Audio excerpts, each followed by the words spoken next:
वित्त मंत्री निर्मला सीतारमण ने यह बड़ी राहत दी। 12 लाख की सालाना कमाई पर कोई टैक्स नहीं देना होगा।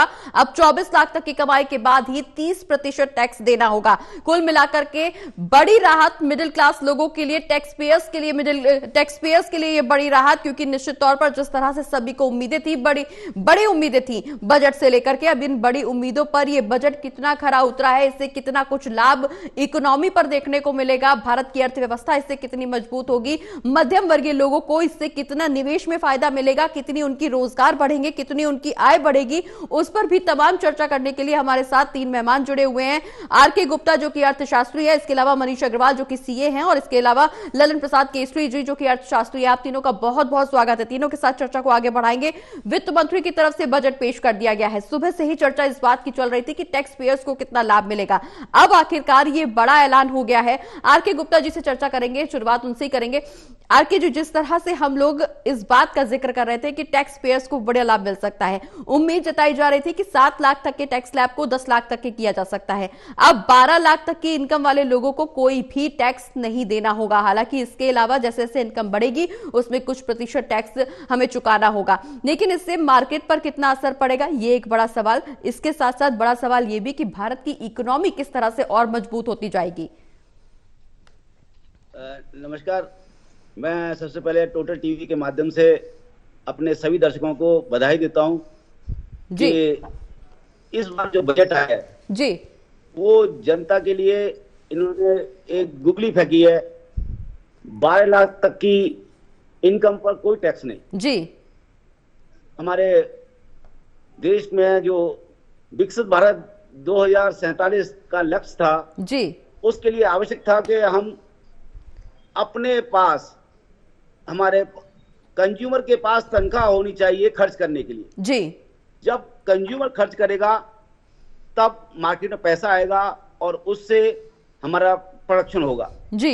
उसी को ध्यान में रखते हुए ये जो पहल की गई है कि 12 लाख तक की इनकम पर कोई टैक्स नहीं लगेगा, ये अपने आप में एक बहुत बड़ा कदम है जी।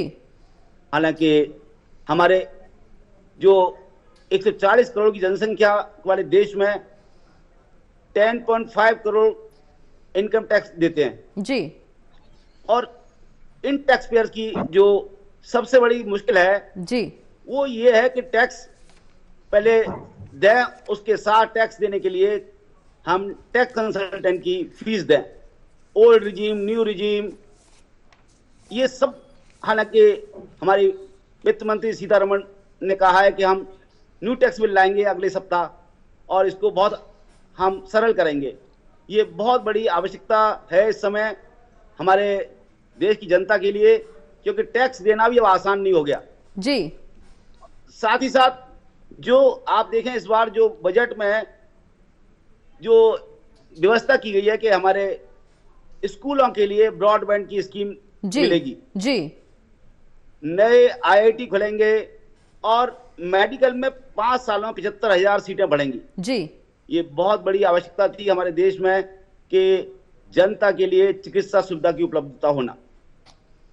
बहुत बड़ी विडंबना है कि हमारे देश में जो टैक्स देते हैं जी, वो टैक्स देने वालों को सुविधा नहीं मिलती, बल्कि जो टैक्स नहीं देते उनको बहुत सारी सुविधाएं दी जा रही हैं जी। जो हमारा जो पब्लिक फाइनेंस ये बताता है कि हम टैक्स देने वालों को ये महसूस कराएं कि उनके द्वारा जो टैक्स दिया जा रहा है उससे उनको कोई कष्ट नहीं होगा, यानी उनको कुछ न कुछ फायदा मिलेगा जी।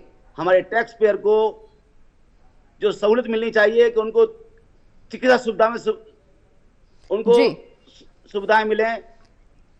एक बहुत बड़ा मुद्दा जो है कि आज चिकित्सा और शिक्षा जी जैसी चीजों पर जीएसटी देना पड़ रहा है उनको जी।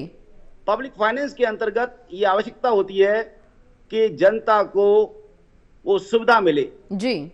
आज हम इस बजट में हम देख रहे हैं कि निश्चित तौर पर एमएसएमई के माध्यम से जी ये बहुत बड़ा ये कदम है कि किस प्रकार पैसा आएगा और हमारे देश में हम विकसित भारत 2047 के सपने को साकार कर पाएंगे। बिल्कुल आर.के. जी, यहाँ पर समझने वाली चीज एक ये भी है कि जिस तरह से इस बात का ऐलान किया गया, जिक्र इस बात का कि अगले हफ्ते इनकम टैक्स को लेकर के बिल लाया जाएगा, उसमें अलग क्या कुछ देखने को मिलेगा? क्योंकि जो स्थिति है, जो मिडिल क्लास को राहत देने वाली बात है, वो यहां पर तस्वीरें निकल करके सामने आ चुकी हैं। बिल्कुल क्रिस्टल क्लियर हो चुका है कि 0 से 4 लाख तक की अगर किसी की इनकम होगी तो उसको कोई टैक्स नहीं चुकाना। इसके अलावा 4 से 8 लाख तक के वाले लोग जो हैं उनको 5% का टैक्स देना होगा। 8 से 12 लाख तक की इनकम वाले लोगों को 10% टैक्स चुकाना होगा। इसके अलावा 24 लाख से ज्यादा वाले लोगों को 30% तक टैक्स चुकाना पड़ सकता है। लेकिन जो अगले हफ्ते जो टैक्स बिल लाने की बात की जा रही है, उसमें क्या कुछ नया देखने को मिलेगा? जिस तरह से आपने भी जिक्र किया कि गुगली फेंकी है, तो क्या इस गुगली का असर अगले हफ्ते भी देखने को मिलेगा जो टैक्स बिल आएगा?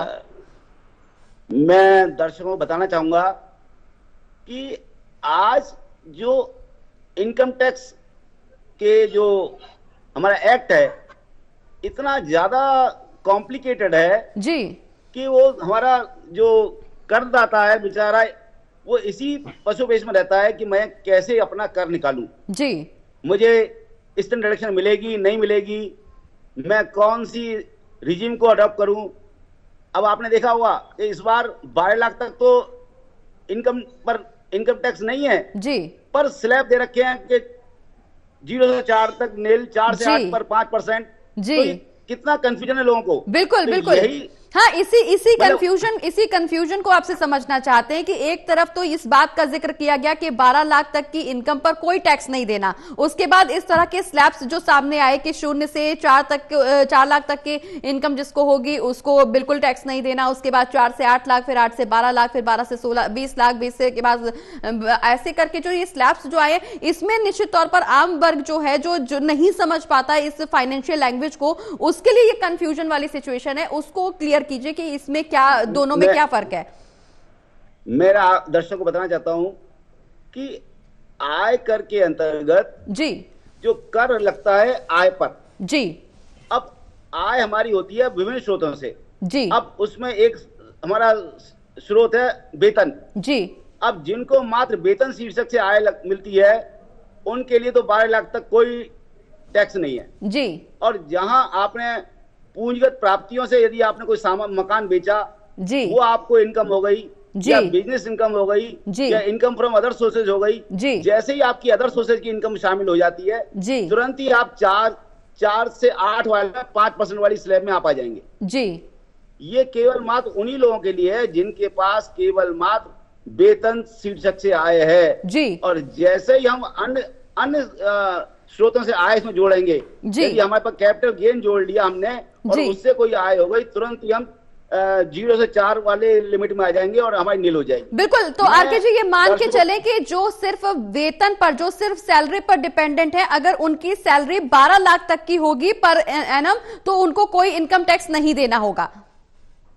मेरा देखिए आपको बताना है कि जो हमारा इनकम टैक्स सिस्टम है, जी इनकम टैक्स के अंतर्गत जो व्यवस्था है वो ये है कि हमारे इनकम को हमने विभिन्न स्रोतों में बांट रखा है, जी 5 स्रोत हैं जिसमें वेतन, हमारा इंटरेस्ट, जी हमारा other sources, capital gain, house property, यानी कि आपके हाउस प्रॉपर्टी से यदि कोई इनकम आ रही है वो भी एक स्रोत है आपका, जी इस प्रकार से यदि हम इनकम टैक्स निकालते हैं तो हमारे टोटल इनकम पर टैक्स लगता है, जी और आपको बताना चाहता हूं कि स्टैंडर्ड डिडक्शन जो 75,000 लिमिट है, सही मायने में तो 12,75,000 रुपए तक कोई टैक्स नहीं है। वो भी केवल ये है कि जब आप वेतन शीर्षक के अंतर्गत ही आय आपको ले रहे हैं, जी मेरा एक और आपसे कहना बताना है दर्शकों को कि हमारे जितने भी करदाता हैं, करदाताओं की विडंबना है कि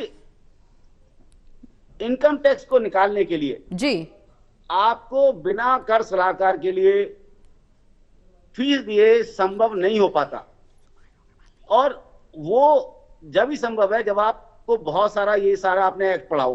हालांकि हमारे जो वित्त मंत्री ने कहा है कि हम नेक्स्ट वीक में हम डायरेक्ट टैक्स कोड, जो बहुत दिनों से पेंडिंग था, डायरेक्ट टैक्स कोड का 2011 में घोषणा की थी, आज तक वो बिल पेंडिंग था और ये कहा है कि हम नया टैक्स बिल लेके आएंगे, जी निश्चित तौर पर मैं समझता हूं कि इसके अंदर ये आवश्यकता है कि उसको सरलीकरण की, कि हमारा जो इनकम टैक्स है वो इतना सरल हो, जी कि कोई भी व्यक्ति अपना जान टैक्स आसानी दे सके। बिल्कुल। मैं एक और बात कहना चाहता हूं, जहां आज चर्चा चल रही है वन नेशन वन इलेक्शन, जी, तो हम फिर वन नेशन वन टैक्सेशन क्यों नहीं है जी, भाई? जब वन नेशन वन इलेक्शन हो सकता है तो वन नेशन वन टैक्सेशन भी होना चाहिए। जी, जब इतना खर्चा, मैं आपको बताना चाहूंगा कि हमारी जो जितनी भी इनकम टैक्स कलेक्शन होती है जी, हर करदाता पर कम से कम 900 रुपया प्रति करदाता खर्चा आता है कलेक्शन का। इतना खर्चा केवल कलेक्शन पे जा रहा है जी, और इस बात को ध्यान में रखते हुए जी, कि यदि केवल कलेक्शन करने पर खर्च करना पड़ रहा है, ठीक है, तो यदि हम वन नेशन वन टैक्सेशन कर देंगे तो काफी ये खर्चा जो हमारा खत्म हो जाएगा निश्चित तौर पर, मैं समझता हूं। ठीक है आरके जी, आपके पास आएंगे। ललन जी भी हमारे साथ बने हुए हैं, सुभाष जी भी बने हुए हैं, मनीष जी भी बने हुए हैं। मनीष जी का रुख कर लेंगे। मनीष जी, जिस तरह से वन नेशन वन इलेक्शन की मांग हो रही है, आरके गुप्ता जी का साफ तौर पर कहना है कि वन नेशन वन टैक्सेशन का क्यों नहीं इसमें रूल बनाया जा रहा? सुभाष जी का रुख कर लेंगे। Subhash ji, one nation one taxation का अगर हम यहाँ पर अपील कर रहे हैं, सरकार अगर इस प्रक्रिया को लागू कर रही है तो जनता को कितना फायदा होगा और उससे सरकार को कितना फायदा होगा? सुभाष जी। सिंप्लीफाइड होगी, उतना टैक्स पेयर के लिए भी आसान है काम करना जी, टैक्स कर पाना जी, और ओवरऑल आपका जो पर्पस है वो ये रहना चाहिए कि अब ज्यादा से ज्यादा लोगों को टैक्स रिजीम में लेके आए, वो सिंप्लीफाइड हो और उनके लिए वो करना भी आसान हो। जी, आज मुझे साल में 5,000 या 10,000 रुपया टैक्स देना इतना मुश्किल नहीं है, मैं दे सकता हूँ नेशन बिल्डिंग के नाम पे। मुझे दिखता है मेरे आसपास इंफ्रास्ट्रक्चर क्रिएट हो रहा है जी, बट प्रोसेस इतना कॉम्प्लिकेटेड है, मुझे किस में एग्जम्पशन मिलेगी, किस में क्या होगा, किस में क्या नहीं होगा, वो मेरे लिए काफी टीडियस हो जाता है जी। टैक्स रिजीम आसान होने से ये बेनिफिट तो मैं डेफिनेटली मिलेगा ही मिलेगा। बिल्कुल। दूसरा, जैसे सर ने भी ये बोला कि हम ये कर सकते हैं कि one nation one tax, direct tax की तरफ सरकार का बढ़ने का विचार है जो हम रेगुलरली पढ़ पा रहे हैं जी, ठीक है। वो कब लागू होता है, सरकार की का क्या टाइम फ्रेम है, उसको एग्जीक्यूट करने के लिए आपको इंफ्रास्ट्रक्चर भी चाहिए जी। ऐसा नहीं कि आप कल सुबह उठेंगे और अनाउंस कर देंगे। बिल्कुल, सरकार कहीं ना कहीं डेफिनेटली उसकी तैयारी कर रही होगी। ईज ऑफ डूइंग बिजनेस पे मोदी जी ने स्पेशली फोकस किया है जी। तो टैक्स के अंदर भी ईयर ऑन ईयर हम देख रहे हैं कि चीजें सिंप्लीफाई करने की कोशिश की जा रही हैं जी। तो इतनी बड़ी कंट्री में टेक्स टाइम टू। ठीक है, सुभाष जी आपके पास भी आएंगे। ललन जी भी हमारे साथ जुड़े हुए हैं। ललन जी, जिस तरह से टैक्स को लेकर के चर्चा चल रही है, हालांकि इसमें और भी तमाम ऐसी चीजें, तमाम ऐसे वर्ग जिनको, तमाम ऐसे क्षेत्र जिनको शामिल किया गया है। अगर हम इंफ्रास्ट्रक्चर का जिक्र कर रहे हैं तो इंफ्रास्ट्रक्चर के क्षेत्र में भी कई बड़े ऐलान किए गए। इसके अलावा जो सीनियर सिटीजन्स की बात हो रही थी कि सीनियर सिटीजन्स को काफी छूट दी गई है, चाहे वो स्कीम्स की बात हो, चाहे वो पेंशन की बात हो, चाहे वो टैक्स की बात हो, सीनियर सिटीजन्स को बड़ी राहत दी गई है। इससे सरकार को क्या फायदा होगा?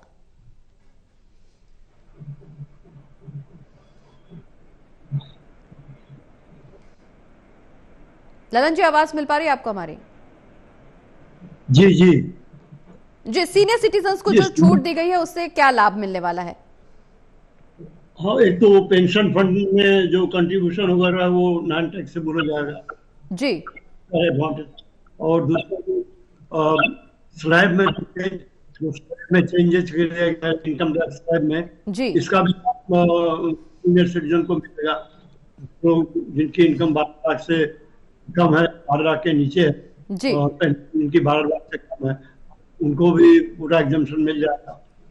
इसमें बस प्रॉब्लम जो ये आ रही है, जैसे अभी हमारे पूर्व वक्ता ने भी कहा, उनकी इनकम खाली सैलरी से है जी, उनके लिए स्ट्रेट फॉरवर्ड कैलकुलेशन जी, लोगों की इनकम और सोर्सेज से भी है जी, ज्यादातर लोगों की इनकम और सोर्सेज से भी होती है जी, क्योंकि तो आप पैसा कमाते हैं उसको इन्वेस्ट करते हैं, तो इन्वेस्ट करने से आपको इनकम होती है, तो फिर वो इनकम आपका स्लैब बढ़ा देंगे जी, तो वो जब स्लैब बढ़ जाएगा तो ये नीचे वाला स्लैब आपको लागू हो जाएगा जी, तो उसमें थोड़ा सा नुकसान होगा जी।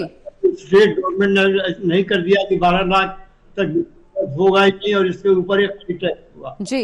ये का जो ग्रेडेशन है मेरा ख्याल ये भी धीरे धीरे खत्म होना चाहिए जी। तो आप स्लैब करते हैं कि जहाँ से आप कहते हैं कि टैक्स नहीं लगेगा तो सबके लिए कॉमन कर दीजिए जी। तो उसमें जितने सोर्सेज ऑफ इनकम है सारे कैलकुलेट कर लीजिए जी। उसके बाद जितनी इनकम होती है उसको आप टैक्स कीजिए, चाहे वो सैलरी से आए या वैसे आए।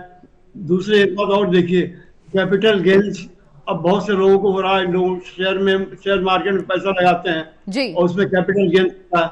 अब कैपिटल गेन्स के जो टैक्स के रेट हैं उसमें आप कोई कमी नहीं किया, उसका बढ़ाना चाहिए था, क्योंकि अगर आप इन्वेस्टमेंट को प्रमोट करना चाहते हैं तो या तो कैपिटल गेन्स खत्म कर दीजिए, क्योंकि इनकम टैक्स का एक स्लैब आपने फिक्स कर दिया, उसके हिसाब से चाहे कैपिटल गेन्स के थ्रू इनकम हो और चाहे वो बैंक में फिक्स डिपॉजिट की इनकम हो और चाहे वो बिजनेस से इनकम हो, जो भी हो सारा इनकम आप जोड़ लीजिए और 12 लाख के ऊपर जो भी हो उसको सब टैक्स कर दीजिए। नीचे का आप देखिए कंपटीशन का रखा हुआ है अभी की 12 खाली सैलरी इनकम या एक इनकम तो टैक्स है, अदरवाइज टैक्सेबल हो जाएगा। नीचे का जैसे 4 लाख तक आप टैक्स देंगे, 4 लाख के ऊपर हो जाएंगे। कॉम्प्लिकेशन जब आप सिंप्लीफिकेशन की बात, ठीक है, सुभाष जी हमारे साथ बने हुए हैं, सुभाष जी का रुख कर लेंगे। सुभाष जी, जिस तरह से हम जिक्र कर रहे थे कि स्टैंडर्ड डिडक्शन में बढ़ोतरी संभव है, यानी कि नई और पुरानी दोनों कर व्यवस्थाओं के तहत इसमें बढ़ोतरी की जाए तो क्या कुछ फायदा हो सकता है? क्योंकि अब इसमें बढ़ोतरी तो हो गई है, अंदेशा जताया जा रहा था, मांग भी की जा रही थी कि स्टैंडर्ड डिडक्शन में बढ़ोतरी की जाए, बढ़ोतरी की गई, तो इससे अब क्या लाभ मिलेगा?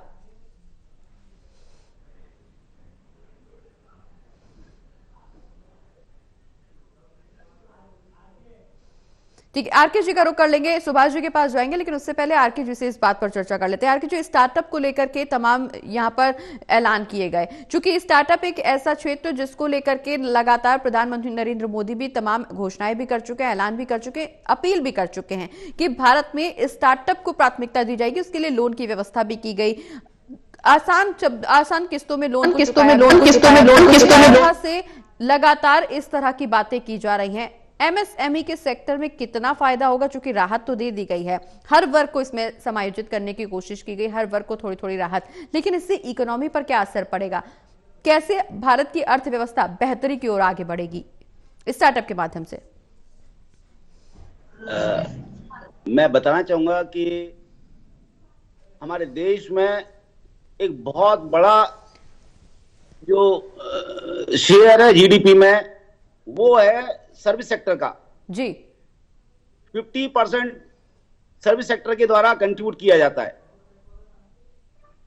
और उसमें भी सबसे बड़ा रोल है एमएसएमई का। एमएसएमई के अंतर्गत यदि हम इस सेक्टर को डेवलप करेंगे तो सही मायने में हम अपनी इकोनॉमी को बूस्ट कर पाएंगे। आज हमारे देश में जो युवा हैं वो युवा स्किल्ड ना होने के कारण वो जॉब नहीं प्राप्त कर पा रहे हैं। आपने पिछली बार हमारे इकोनॉमिक सर्वे में जानकारी प्राप्त की होगी कि हमारे युवा स्किल्ड नहीं है, इसीलिए आपने देखा होगा इस बार स्किल इंडिया स्टार्टअप पर जोर दिया जा रहा है और यदि हम अपने एमएसएमई सेक्टर को बूस्ट कर पाएंगे तो निश्चित तौर पर आप समझिए कि हमारी इकोनॉमी में बहुत जबरदस्त ठीक है, सुभाष जी का बिल्कुल, सुभाष जी का रुख करेंगे। सुभाष जी, इकोनॉमी में बूस्टअप के लिए तमाम ऐलान तो किए गए हैं, लेकिन जिस तरह से हम जिक्र कर रहे थे रेलवे क्षेत्र का, एग्रीकल्चर का, इंफ्रास्ट्रक्चर का, इसको लेके भी तमाम ऐलान किए गए। महिलाओं का जिक्र किया गया, महिलाओं के लिए क्या कुछ राहत, और इसके अलावा इस पर भी चर्चा करेंगे, महिलाओं के साथ साथ बेरोजगारी और युवाओं पर बड़ा फोकस किया गया है इस बजट के माध्यम से। बजट के अंदर कुछ पॉइंट्स हैं, जैसे इन्होंने टूरिज्म के ऊपर काफी फोकस किया है इस बजट में कि जो मुद्रा लोन्स भी दिए जाएंगे ताकि जो लोकल पॉपुलस है किसी भी टूरिस्ट डेस्टिनेशंस पे, जैसे हम हिमाचल प्रदेश जाते हैं या हम किसी और भी जगह जाते हैं जो वहां पे लोकल लोग हैं, तो होम स्टे का काफी ट्रेंड बढ़ा है इंडिया में, जिसको हम एयरबीएनबी की तरीके से भी जानते हैं, और इंडियन टूरिस्ट थोड़ा लॉन्ग स्टे भी करना चाहता है, तो उसके ऊपर सरकार ने फोकस किया है। दूसरा सबसे इंपॉर्टेंट जो पॉइंट है वो इन्होंने रिन्यूएबल एनर्जी पे फोकस किया है। जो इंडिया की एनर्जी डिपेंडेंस रही है आज तक, वो बेशक क्रूड ऑयल के रूप में रही हो, तो कहीं ना कहीं सरकार का फोकस है कि सोलर के माध्यम से बाकी ग्रीन हाइड्रोजन के तरीके से हम अपनी एनर्जी डिपेंडेंस को थोड़ा हम कम कर पाए जी। तो नेट डिस्पोजेबल इनकम तो डेफिनेटली जो हमारा एक प्रिंसिपल रहता है, मैंने पहले भी मेंशन किया था ये, कि हम ये देखते हैं कि नेट डिस्पोजेबल इनकम मेरे हाथ में सारे टैक्सेस सारे खर्चे काटने के बाद कितनी बच रही है जी। तो उसी पैसे को अल्टीमेटली मैं जो है स्पेंड करता हूं। बेशक मैं कोई नया घर लेता हूं, गाड़ी लेता हूं, घूमने जाता हूं, तो कहीं ना कहीं सरकार ने जो ये 12 लाख की छूट दी है या बाकी जो एग्जेम्पशंस की हैं वो डेफिनेटली एक कंजम्पशन को तो इकोनॉमी में अच्छा बूस्ट देगा जी। और साथ साथ जो ये हमारा जो टूरिज्म के सेक्टर पे और रिन्यूएबल एनर्जी पे फोकस है, ये बड़े अच्छे पॉइंट्स हैं। विजन सरकार का क्लियर होता है इससे हमें। जी। मेडिकल के क्षेत्र की बात करें तो कई दवाइयों को सस्ता किया गया है, ड्यूटी भी घटाई गई है। Apart from this medical tourism के ऊपर भी सरकार का फोकस है जी। ये भी बहुत प्रॉमिसिंग सेक्टर है अगर इंडियन हेल्थ केयर को देखा जाए तो। जी बिल्कुल। मतलब यूएस से, कनाडा से, यूरोपियन कंट्रीज में भी अगर आप जाते हैं तो वहां पे जो आपके मेडिकल एक्सपेंसेस हैं दे आर टू स्टीप जी। इसमें अगर कुछ सर्जरी डेंटल है, डेंटल के अंदर India is doing very well. Ophthalmology है जिसको हम आई का कहते हैं जी। तो ऐसे कई सारे सेक्टर्स हैं जिसमें इंडिया में एक तो क्या है जो क्वालिटी ऑफ सर्विस है that is also very good और हॉस्पिटल्स का इंफ्रास्ट्रक्चर भी बहुत अच्छा है जी।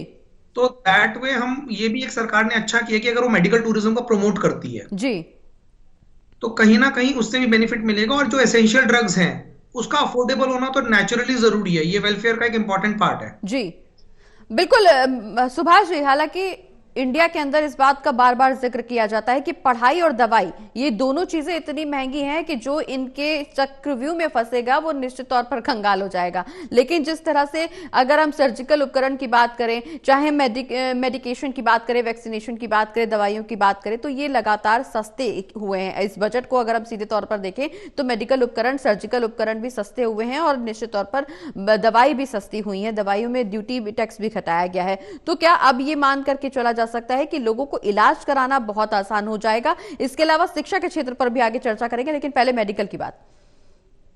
मेडिकल क्षेत्र में तो मैम जैसे भी जितने भी हम जैसे गवर्नमेंट का एक वो रहता है, हमारे यहाँ पे एम्स हैं, पीजीआईज हैं, तो सरकार ने हमेशा से कोशिश करी है कि जो मेडिकल फैसिलिटीज हैं जो अफोर्ड नहीं कर सकते उनके तक वो पहुंचाई जाए। हम एक चीज एक्सपेक्ट करके चल रहे थे, इसमें जो मेडिकल इंश्योरेंस है उसके ऊपर जीएसटी 18 से 12 किया जाएगा। उसमें एफडीआई तो इंक्रीज कर दी गई है, वो एक वेलकम स्टेप है, बट अगर उसमें अगर कहीं ना कहीं जीएसटी का थोड़ा फैक्टर कम हो जाता, टैक्स कम हो जाता, तो कहीं ना कहीं पॉलिसी ज्यादा अफोर्डेबल हो पाती। कंपटीशन तो इंक्रीज करेगा पर उसमें 18% टैक्स टू स्टीप है। और पहले भी ये चीज आती है कि जो सीनियर सिटीजन हैं उनका जो इंश्योरेंस प्रीमियम है वो approximately 1/10 of the some insured जाता है। तो कहीं ना कहीं उसमें भी हम एक्सपेक्ट कर रहे थे कि सरकार जो है, ये बातें भी चल रही थी कि सरकार मेडिकल इंश्योरेंस पे टैक्स कम करेगी, वो नहीं किया गया। और दवाई और पढ़ाई सरकार देखिए स्किल डेवलपमेंट के बिना आप देश को आगे लेके नहीं जा सकते। जी खाली एक बेसिक एजुकेशन लेना, मैंने 12th कर ली, मैंने ग्रेजुएशन कर ली, बिल्कुल बिल्कुल ठीक है, तो वो अच्छा है, आप कह सकते हैं कि हमारा लेवल ऑफ एजुकेशन इंप्रूव हुआ, बट उससे स्किल इम्पार्ट नहीं होता। तो आपको कहीं ना कहीं अपनी एजुकेशन को रिवैम्प करना पड़ेगा। बिल्कुल, इस स्किल डेवलपमेंट के क्षेत्र में भी आगे बढ़ावा देखने को जरूर मिलना चाहिए। निश्चित तौर पर जिस तरह से शिक्षा और मेडिकल के क्षेत्र में एक बड़ा योगदान रहता है, यहाँ पर लोगों की सैलरी का, लोगों की इनकम का, जो आधे से ज्यादा इनकम लोगों की शिक्षा में जाती है या मेडिकल में जाती है, और उससे लोग, मध्यम वर्गीय लोग काफी परेशान भी। हालांकि इसमें अलग अलग यहाँ पर घोषणाएं की गई, अलग अलग ऐलान किए, राहत देने की कोशिश की गई है, लेकिन इसको और अच्छे से समझने की कोशिश करेंगे कि मेडिकल के साथ साथ शिक्षा में कैसे स्किल डेवलपमेंट कर सकते हैं, कैसे शिक्षा के क्षेत्र में आगे विकास कर सकते हैं, जिससे ना सिर्फ अपने इंडिविजुअल को फायदा होगा बल्कि देश को भी इसमें विकास में रफ्तार कैसे मिलेगी, यह भी एक समझना बहुत ज्यादा जरूरी भी है, महत्वपूर्ण भी है, दिलचस्प भी है।